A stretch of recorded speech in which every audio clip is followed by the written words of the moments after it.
নোয়াখালীতে দেখছেন একজন মাকে ধর্ষণ করে আসছে, একই জুলুম। 18 সালে তো একই জায়গায় একই ঘটনা ঘটেছে। তখন ঘটেছে যে কেন ধানের শীষে ভোট দিছে সেই জন্য আওয়ামী লীগের সন্ত্রাসীরা গিয়ে গণধর্ষণ করে আসছে। আজকে বিএনপিকে কেন ভোট দেয় নাই সেই জন্য গণধর্ষণ করেছে। জুলুম তো একই নারী, আমার একই বোন তো একই রকম ভিকটিম হইলো, জুলুমের শিকার হইলো। তো এই বাংলাদেশ চাই না বলেই তো 24-এ গণ আন্দোলন হয়েছে। এই বাংলাদেশ চাইলে তো আমরা এই নির্বাচন করবার প্রয়োজন ছিল না, আপনারা দখল করে নিয়ে যাইতেন, বললেই হইতো। এরপরে ডিসেম্বর মাস থেকে আমরা যেটা দেখেছি, প্রশাসন প্রচ্ছন্নভাবে বিএনপির প্রতি বায়াসড হয়ে গেছে। কোনো কর্মকর্তাকে দেখলাম না।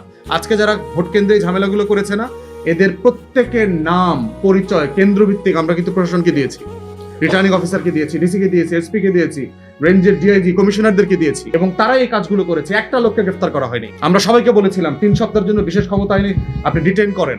আপনারা যারা বিদগ্ধ সাংবাদিক আছেন আপনারা জানবেন যে কেয়ারটেকার সরকার আসলে প্রথমেই 1 সপ্তাহ কিন্তু এই কাজটা তারা করতো।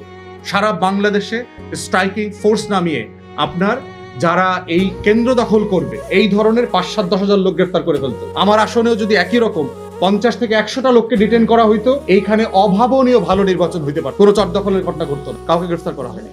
তাহলে প্রশাসন প্রচ্ছন্নভাবে চেয়েছে যে চট দখলের ঘটনা ঘটুক, এখানে ব্যালট জালিয়াতি হোক, একটা পার্টিকুলার মার্কা দল